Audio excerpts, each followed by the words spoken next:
Ladies and gentlemen, my name is Kevin Jackwitz. This is the Kaged match, and this is my review for WWE NXT TakeOver Portland on February 16th, 2020. Really good. Really, I mean, did you expect anything less? Honestly, TakeOver has just been a grand slam every time. Even the pre-show, which had no matches, you had Mansoor on the team for the pre-show, and he actually brought a lot to the pre-show because the fans were 1,000% behind him, man. It was really, really cool to see. They had a little bit where they were talking about the Broserweights and their traveling issues to get to Portland, but that really didn't do much for me. And that was the pre-show. But absolutely, Mansoor, he's got personality. The crowd would pop every time he started talking. They would boo every time. I forget the other male announcer's name, but every time he started talking, they would boo. I mean, it was just really, really good. So, main show kicks off with Poppy. She does a song. I'm not really big on Poppy myself, so, I mean, that's a take it or leave it for me. It's whatever. But the first match, holy shit. Keith Lee versus Dominik Dijakovic. Two absolutely mammoth men. Dominik Dijakovic, I think, is 6'7", almost 300 pounds. Keith Lee, massive. And these guys are moving around like cruiserweights at times. It was really impressive to see.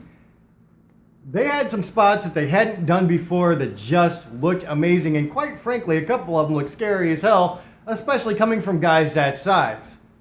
I was thoroughly impressed. Absolutely thoroughly impressed by these two. Keith Lee eventually gets the win after a couple of spirit bombs.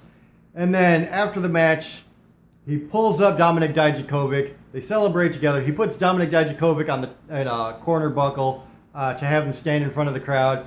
He lets him have his own moment. And damn it, it was well deserved. Both these guys killed it. Then you have Tegan Nox versus Dakota Kai.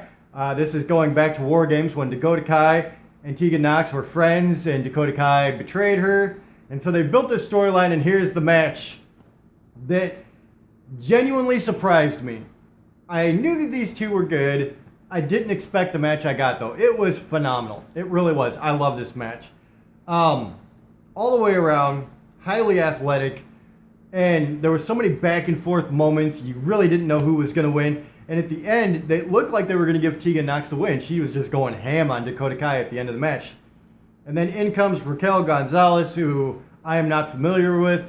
Apparently, she was in the women's tournament a while back. And so she interferes, helps Dakota Kai get the win. And it was by the skin of her teeth. So that was cool.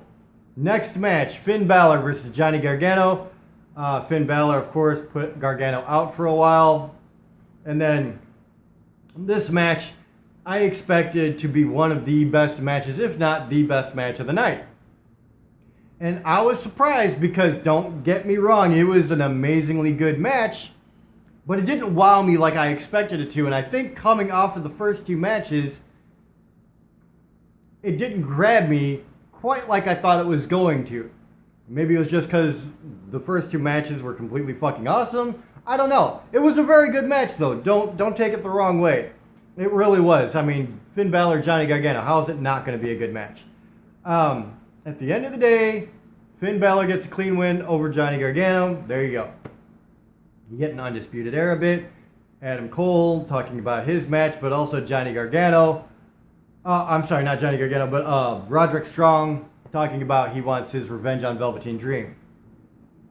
From there, you get Bianca Belair versus Rhea Ripley. Another very good match. Bianca Belair is really athletic, and she shows off some really cool moveset in this fight. I thought it was very, very good. Rhea Ripley, I'll be honest, she's cool, she's big, she's strong, but that's it for me. And that's just me. I like her, but I don't love her when it comes to in-ring performance. Rhea Ripley does wind up getting riptide, though, gets the win, and then Charlotte Flair comes out. She decides that she's going to take on Ripley at WrestleMania, and then pulls off natural selection. And now it's Rhea Ripley versus Charlotte Flair at WrestleMania. I think it'll be a good match. I think it's a good setup that they've got going. Then you got Bobby Fish and Kyle O'Reilly, Undisputed Era, taking on Pete Dunne and Matt Riddle. And with the talent in this ring, you knew it was going to be an amazing match. It was an amazing match. What more can you say? Pete Dunne and Matt Riddle win and are the new NXT Tag Team Champions. So now Undisputed Era is down to one champion. And that leads us into our final match, Adam Cole versus Tommaso Ciampa. This is kind of what you expected, and then definitely not what you saw coming. So Tommaso Ciampa, Adam Cole, they had a great match. You knew it was going to be a great match. These two tear the house down with anybody they're with, anytime they get in the ring. That's just the way it is. Adam Cole, super talented. Tommaso Ciampa, the same.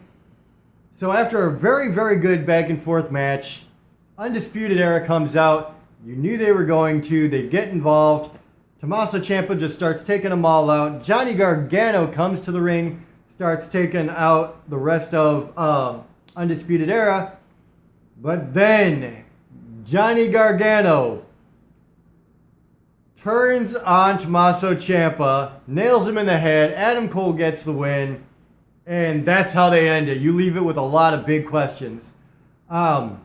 We know that Tommaso Ciampa turned his back on Johnny Gargano at one point. Now it looks like they're returning the favor. I mean, there's a lot of storyline to build there. Tommaso Ciampa and Johnny Gargano in the ring together is absolute magic. And if they are building that feud again, which obviously it looks like they are, I'm all for it. These two together are ridiculous in the ring. The chemistry between these two, and that's a key point, is the chemistry between these two is like nothing I've ever seen between two guys in a match, dude. It really is phenomenal. So TakeOver Portland was damn good, dude. It was damn good. 10 out of 10, easily. There's not even a contest. Like I said, even the pre-show with no matches was entertaining with Mansoor on it. And when I think, you know, the worst matches are Bianca Belair and Rhea Ripley or Finn Balor and Johnny Gargano, you know you've got a damn good show. Honestly. So that's where I'm at. 10 out of 10. Let me know what you guys think in the comments below. If you enjoyed this, hit the like button, subscribe, and share. My name is Kevin Jackwoods. Kaged Nation, out.